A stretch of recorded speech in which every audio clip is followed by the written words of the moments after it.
Halo guys, kembali lagi dengan gue Guru guys. Kali ini kita akan lanjutin membahas novel Monogatari no Fujiyosa atau part 34.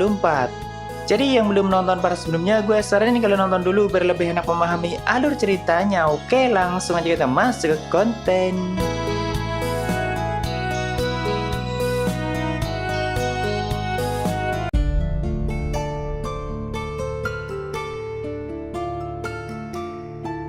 Di cerita sebelumnya, kita sudah mengikuti perjalanan Eldemet dan gadis Neon di dunia Ginyu dan mereka sedang mencari cara untuk menghentikan peluru Mufaka milik dunia Lanesia. Walaupun sejauh ini belum diceritakan lagi kekuatan apa yang mereka cari. Sedangkan Rei dan 5 cawan suci Evolia sedang bertarung melawan Dewa Karakuri di dunia lukisan sekaligus menahan peluru Mufaka yang akan ditembakkan untuk kedua kalinya.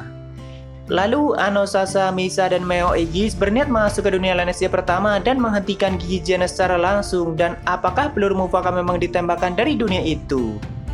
Tapi mereka mampir dulu ke Lanesia ke-6 dan di sana mereka terlibat dengan situasi yang cukup rumit atau permasalahan dunia Lanesia itu sendiri.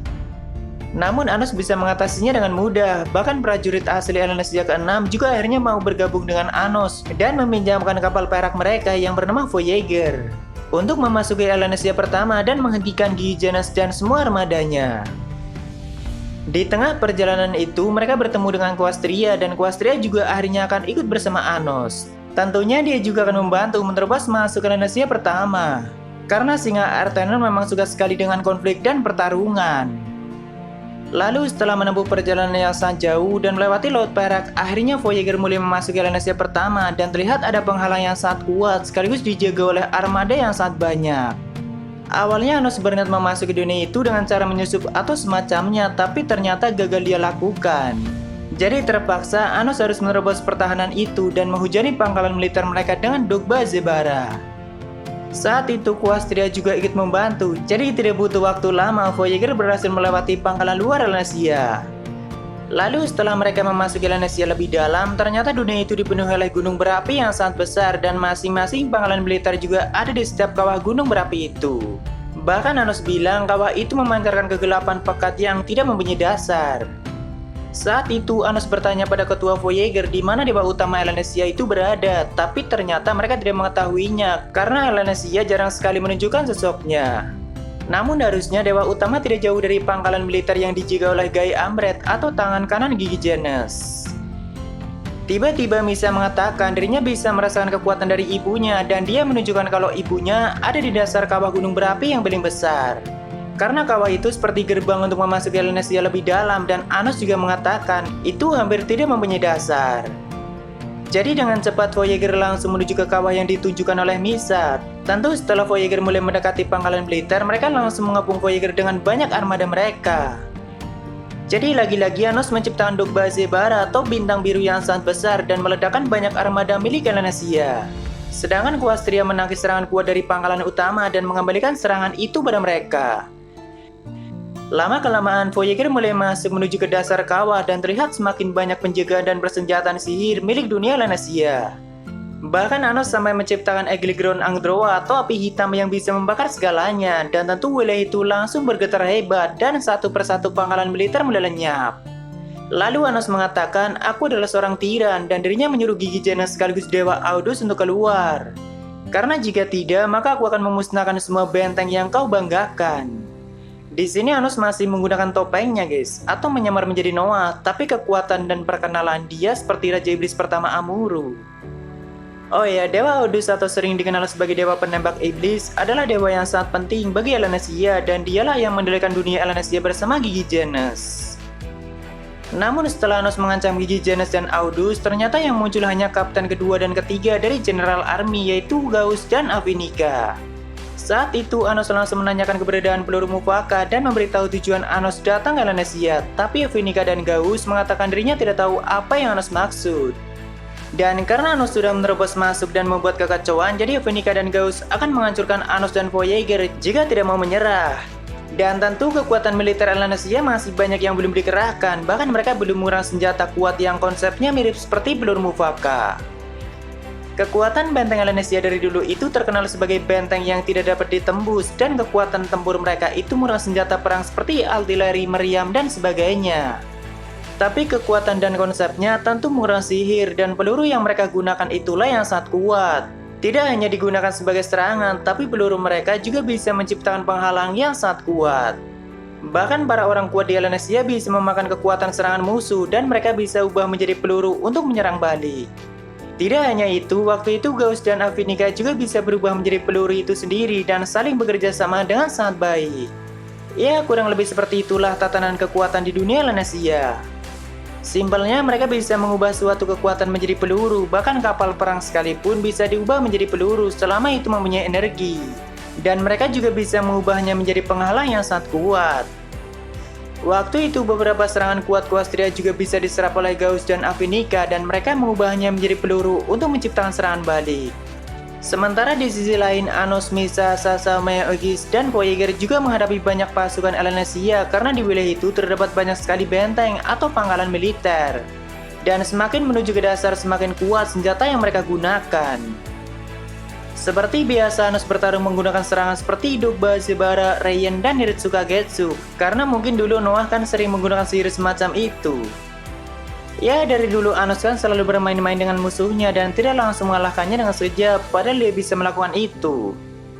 Tapi ternyata Gauss dan Avinika juga bisa memakan Dogba Zebara dan mengubahnya menjadi peluru, lalu mengembalikannya menjadi serangan yang lebih kuat. Dan tentu Anos melakukan hal yang sama menggunakan Reian yang juga bisa melipat gandakan serangan apapun. Cukup lama Anos dan Quastria melawan Gauss dan Avinika saat itu dan saling mengembalikan serangan satu sama lain dan semakin lama serangan itu juga semakin kuat karena terus dilipat gandakan. Kemampuan utama Quastria itu bisa menirukan sihir musuh dengan sekali lihat guys.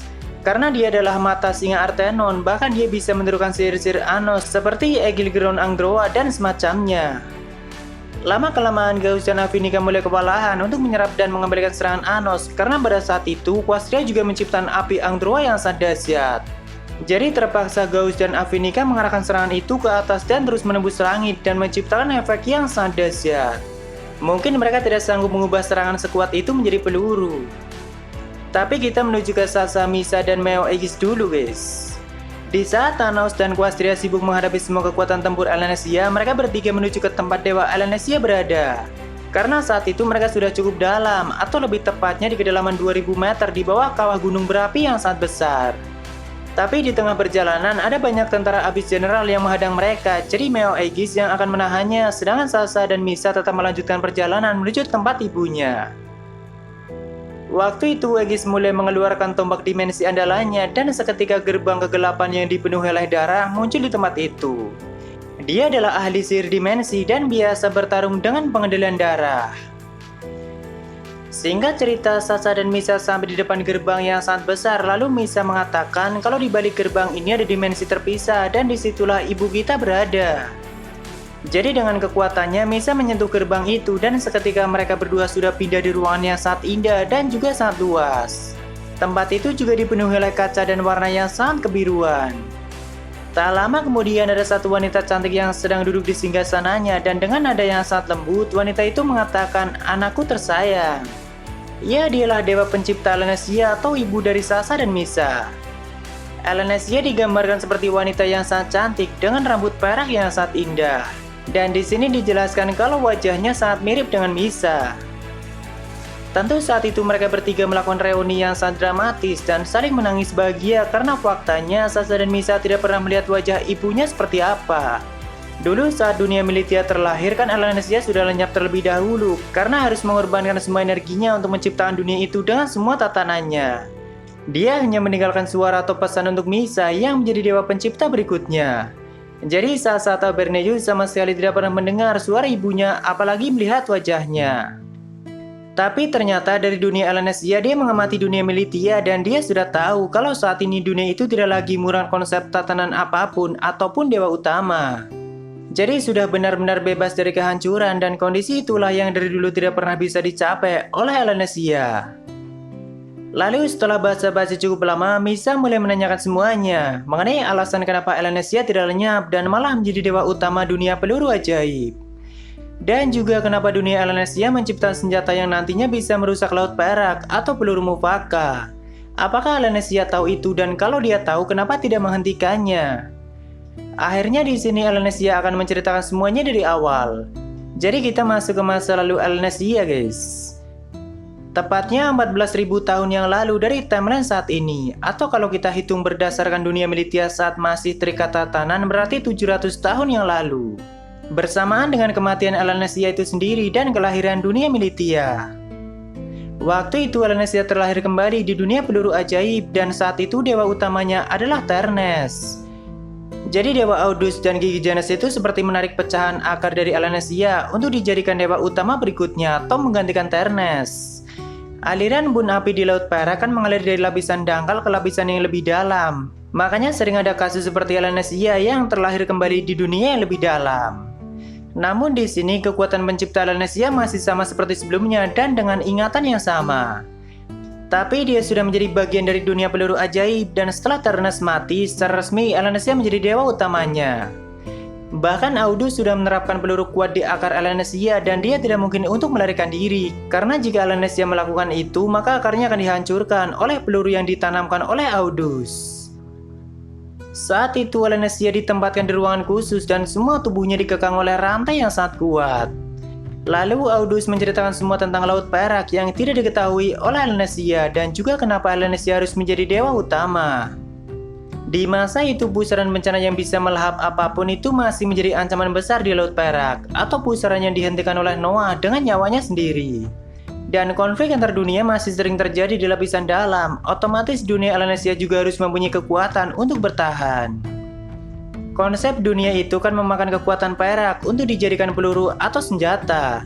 Nah, untuk menciptakan senjata sekuat peluru Mufaka, mereka biasa memakan gelembung di lapisan dangkal dan dijadikan sebagai peluru. Jadi satu peluru kuat dibuat dengan satu gelembung yang isinya adalah alam semesta. Pantas saja kekuatan peluru Mufaka sangat gila. Tapi berhubung Ternes adalah dewa yang sangat baik, jadi dia rela membuat satu dunia hanya untuk dijadikan sebagai peluru dan itu terus dia lakukan. Sampai akhirnya akar Ternes hancur karena kehabisan energi. Di sini Audus juga memberikan pilihan seperti itu pada Alanesia dan tentu Audus tahu kalau Alanesia mempunyai kekuatan pencipta yang sangat besar.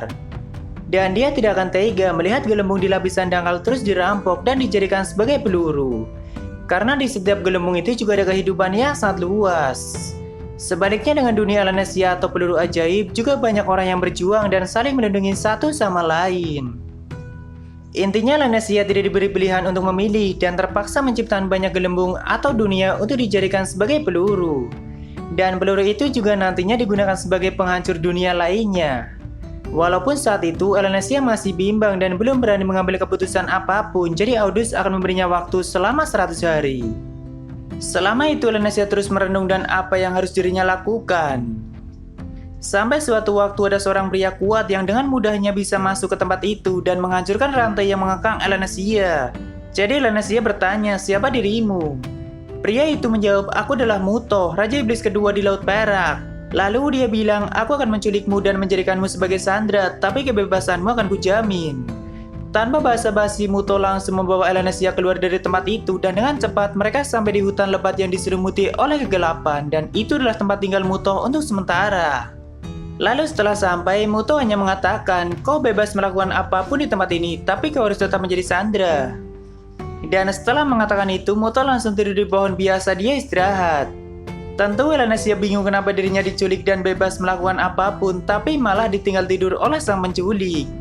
Jadi diam-diam Alanesia melarikan diri dan terbang cukup jauh, tapi Mutoh sama sekali tidak mengejarnya. Namun tak lama kemudian, tiba-tiba Alanesia sudah dipindahkan kembali di samping Mutoh. Lalu Mutoh bilang, aku lupa mengatakannya, kau tidak boleh melarikan diri. Saat itu Mutoh mengeluarkan pisau hitam, lalu menusuk pisau itu ke opa Alanesia dan itu menembus akarnya tanpa terluka sedikit pun. Jadi Mutoh menghancurkan peluru kuat yang ditanamkan ke akar Alanesia, padahal itu adalah peluru yang sangat kuat. Tapi Mutoh bisa menghancurkannya dengan mudah. Dan dengan itu Alanesia tidak perlu lagi menuruti perintah dari Audus ataupun Gigi Jenas. Saat itu Alanesia yang masih tidak mengerti dengan tindakan Mutoh menanyakan tujuannya menculik dirinya. Jadi tujuan Mutoh itu sangat simpel guys. Dia hanya ingin Audus dan Gigi Jenas melawannya, makanya dia menculik Alanesia agar Audus dan Gigi Jenas datang ke tempat itu dan mengajak Mutoh bertarung.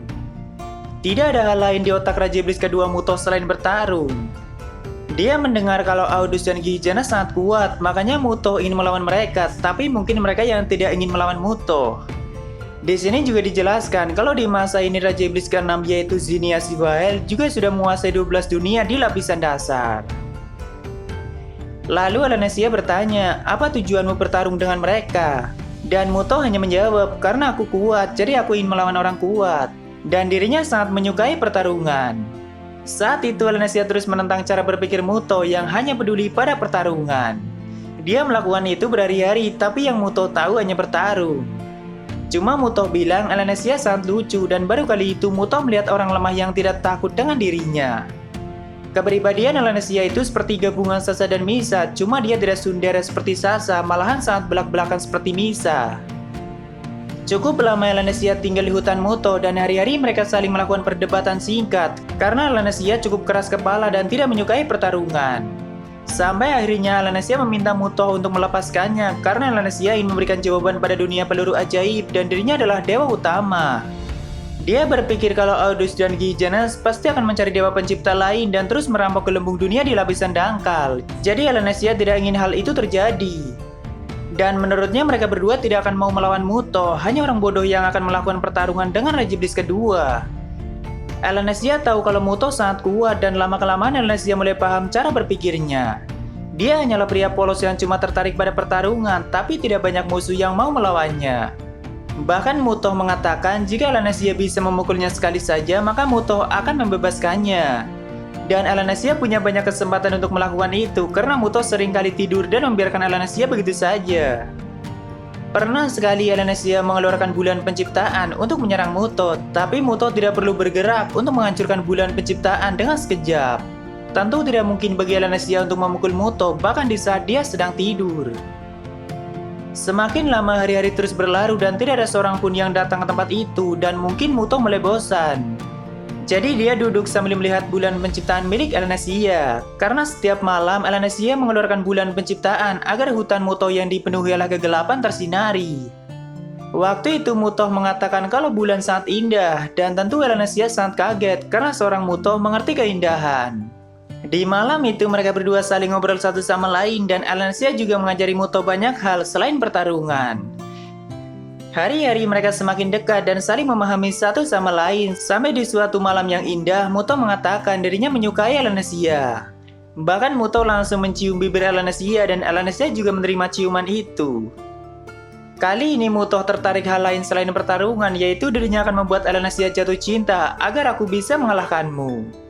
Tapi Alanesia bilang kenapa kau melihat cinta seperti pertarungan? Dan dia menjawab apakah itu beda? Ya, setelah hari itu mereka selalu menghabiskan malam yang indah dan Alanesia mengajari Mutoh tentang cinta dan kasih sayang. Mungkin Alanesia juga mulai jatuh cinta pada Mutoh. Sampai akhirnya Mutoh berniat melepaskan Alanesia dan dia bebas mengambil pilihan apapun.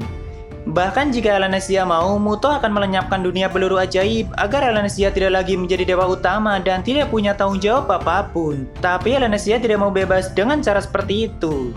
Dirinya akan tetap menjadi dewa utama dan menemukan cara agar dunia peluru ajaib terbebas dari konflik dan pertarungan. Karena di dunia itu juga banyak orang-orang yang tidak bersalah dan ingin menjalani hidup damai. Akhirnya Mutoh menghormati pilihan Alanesia, tapi sebelum itu Mutoh menanamkan pisau hitamnya pada akar Alanesia dan ternyata itu adalah setengah akar Mutoh sendiri yang dia jadikan sebagai senjata. Dengan adanya setengah akar Mutoh di tubuh Alanesia, dia jadi mempunyai kekuatan yang sangat besar. Bahkan Alanesia tidak akan pernah mati jika dirinya menciptakan gelembung dunia yang tidak terbatas. Dan jika Alanesia bisa menguasai kekuatan itu dengan baik, maka Audus dan Gijanas bukan lagi tandingannya. Nantinya terserah Alanesia akan membunuh mereka berdua atau tidak. Tapi sebaliknya dengan Mutoh yang tidak lagi mempunyai kekuatan besar, walaupun baginya itu tidak masalah, asalkan wanita yang dicintainya bisa hidup selamanya. Akhirnya Alanesia mau menerima itu, asalkan setiap 100 tahun sekali Mutoh harus menemuinya dan juga berjanji jangan sampai mati sebelum Alanesia menyelamatkan dunia peluru ajaib. Alanesia juga akan menjaga setengah akar Mutoh dengan baik dan jika suatu hari nanti Mutoh membutuhkannya maka jangan ragu untuk mengambilnya kembali. Aku akan menjaga harapan dari orang yang kucintai.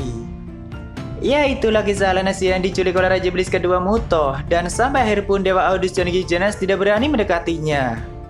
Sebenarnya mereka berdua menghabiskan waktu yang cukup lama guys, dan akhirnya Raja Iblis yang sangat kuat mengerti apa itu cinta dan kasih sayang.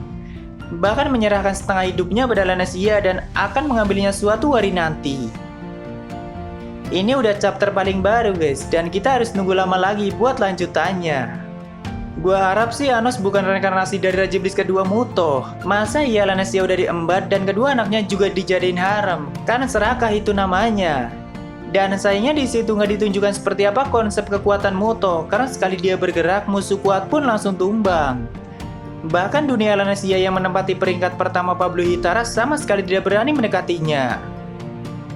Oke, mungkin segitu aja untuk pembahasan kali ini. Jika ada kesalahan, gue minta maaf, atau kalian bisa koreksi aja di bawah. Like jika kalian suka dengan video ini, dan dislike jika tidak suka tidak apa-apa. Thank you udah mampir, sampai ketemu di video selanjutnya. Salam Kuro guys.